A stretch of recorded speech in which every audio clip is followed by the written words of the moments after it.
Oke, assalamualaikum warahmatullahi wabarakatuh. Kita kembali. Sekarang kita belajar bagaimana mengetahui distribusi tegangan ketika menggunakan power dari dari baterai. Kita langsung masuk ke soket baterai di bagian bawah dari IC charger ini. Pada umumnya semua soket baterai berjumlah 8 seperti ini. Nah, jika ada yang kurang dari ini berarti itu sudah penggabungan, karena kita lihat ada beberapa pin atau beberapa kaki ini menjadi satu. Di sini kaki 1 2, saya besarkan lagi. Nah, ini kaki 1 2 tersambung. Jika ada titik seperti ini, itu berarti antara satu jalur dengan jalur lainnya itu saling berhubungan. Beda dengan jika terjadi hubungan seperti ini. Ini menandakan tidak terjadi hubungan karena tidak memiliki titik seperti ini. Nah, jadi perhatikan ketika menemukan jalur yang memiliki titik berarti itu saling berhubungan. Nah, ini beda. Ini kelihatannya saling terhubung, padahal ini tidak terhubung karena tidak memiliki titik. Artinya tidak memberikan informasi bahwa ini saling terhubung. Oke, di sini kita melihat ada 8 titik. Titik 1 dan titik 2 itu embat. Nah, embat plus. Embat plus itu apa? Embat plus itu adalah tegangan input dari baterai. Jadi ketika tegangan baterai itu sebesar 12 volt, maka embat ini akan sebesar 12 volt. Jadi tegangan baterai itu macam-macam, ada yang 9, 10, 11, 12. Jadi embat ini tergantung berapa besar tegangan baterainya. Ya, sama dengan tegangan adaptor tadi. Jadi kalau adaptor itu 19 volt, maka ini embatnya ini adalah sesuai tegangan baterai. Jadi kita asumsikan saja embat ini adalah 12 volt. Nah, arahnya kemana? Embat ini mengalir masuk ke melalui PL4 dan PL5 menjadi dengan inisial BAT V. Ingat di sini masih bernama embat. Kemudian setelah melewati PL5 dan PL4 dia berubah menjadi BAT V. Nah, ini. Terus kita cek BAT V ini, tegangan BAT V ini kemana saja. Oke, kita lihat dia masuk ke sini nih. Perhatikan ini. Nah, ini ada BAT V. Jadi dari BAT V yang ini masuk ke BAT V ke PR115. Jadi tegangan yang tadi, BAT V yang tadi itu larinya ke sini. Kita kecilkan sedikit. 100, 200. Oke, ini nampak ya, jelas. Yes.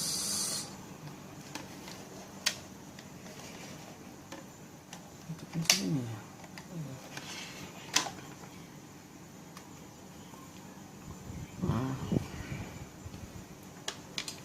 Nah, ini perhatikan BAT V-nya.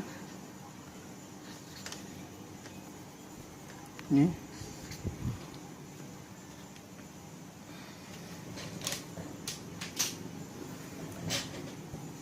Sumber input dari baterai tadi yang sebesar 12 volt tadi masuk ke sini ke dalam IC melalui PR115 lewati PL6 dan 2 buah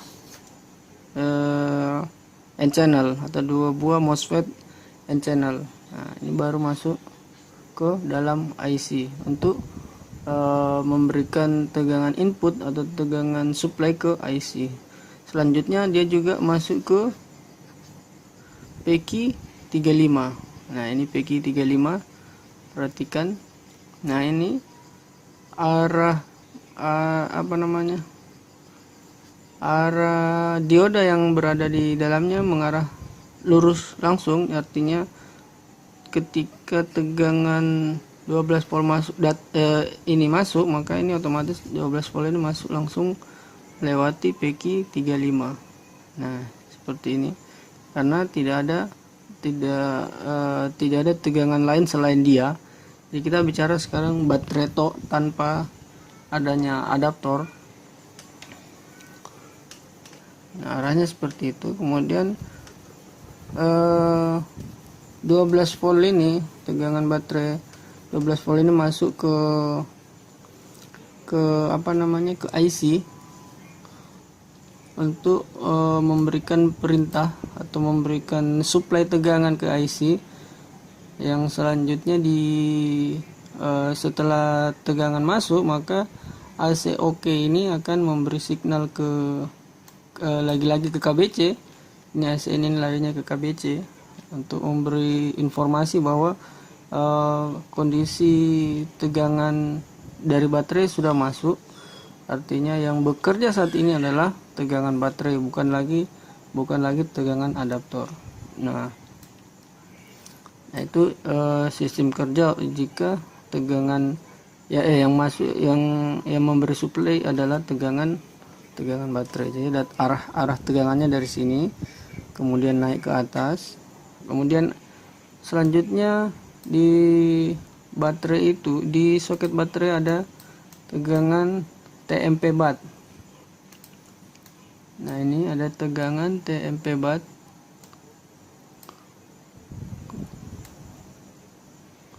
Aduh, kok ini enggak mau. 2400. Oke, ini. Nah, setelah tegangan input masuk, ada juga tegangan bat atau sensor bat. Dikatakan sensor bat karena fungsi dari soket nomor 4 ini, TMP bat ini adalah memberi instruksi atau memberikan informasi bahwa kondisi baterai saat ini. Jadi ketika baterai kondisinya kosong, maka TMP bat ini akan memberi laporan bahwa kondisi baterai kosong dan butuh untuk diisi. Nah, ini kita lihat TMP batnya ke arah mana. Nah, ini TMP bat. Di sini ada nomor ini 22. Ini artinya masuk ke halaman 22 atau oke, kita cari saja halaman 22. Tapi saya sih biasanya langsung mengecek ke ininya, nama tegangannya, nama signalnya. Ini di copy. Jika kita ingin tahu ke arah mana TMP bat ini mengalir atau tegangan yang lain juga seperti itu, jika ini kita mengetahui ke arah mana tegangan itu mengalir, ini kita klik, ini copy, kemudian di paste di bagian layar search-nya. Nah, ini di paste saja di sini TMP bat. Oke.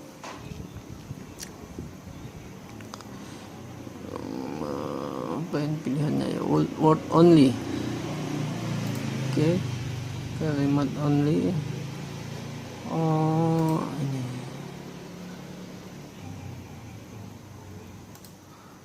Oh, ini aneh-aneh juga nih ini. Mana nih ya? Kok search-nya udah jalan nih? Oh, astagfirullah. Di sini nih kopinya. Oh, kopi di sini. Nah, itu. Word only. Kemudian di search. Nah, di sini ada beberapa pilihan.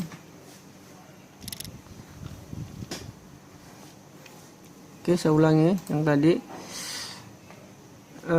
Ketika TMP bat ini adalah sensor baterai yang memberikan informasi terhadap kepada sistem kontrol bahwa kondisi baterai itu masih full atau kosong dan siap diisi, atau full dan tidak perlu diisi. Nah, kita lihat arah signal TMP bat ini kemana.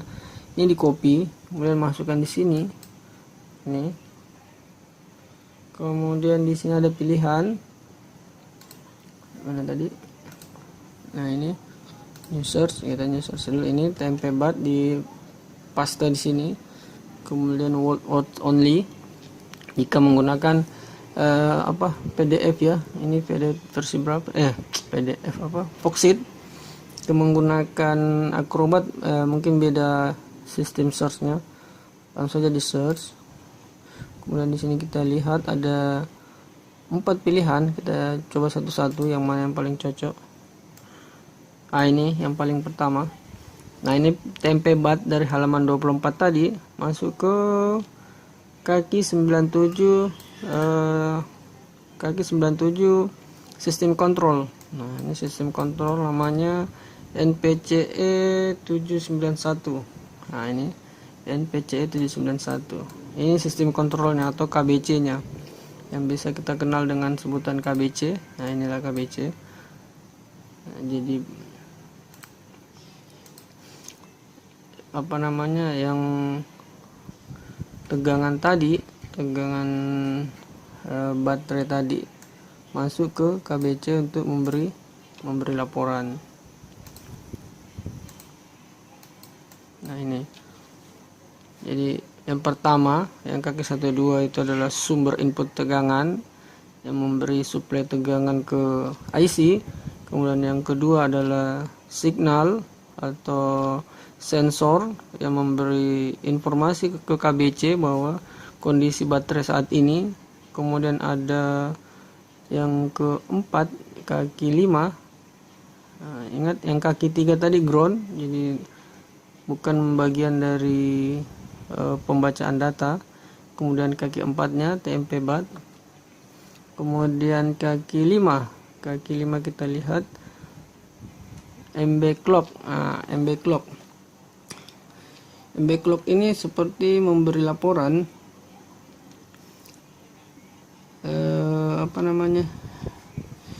memberi informasi persentase baterai, berapa persen pengisiannya,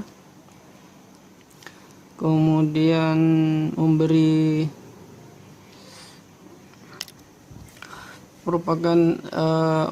informasi ke sistem kontrol untuk timing pengisian baterainya.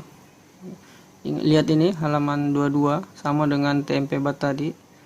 Jadi ini masuknya langsung ke sistem kontrol. Kemudian MB data kurang lebih sama fungsinya, memberitahu ke sistem kontrol tentang ketersediaan pasokan daya baterai, dikirim ke sistem kontrol. Jadi intinya di soket baterai atau di baterai itu hanya terdiri dari empat bagian. Bagian pertama adalah MBAT yang berfungsi sebagai input. Kemudian bagian keduanya adalah sensor yang memberi informasi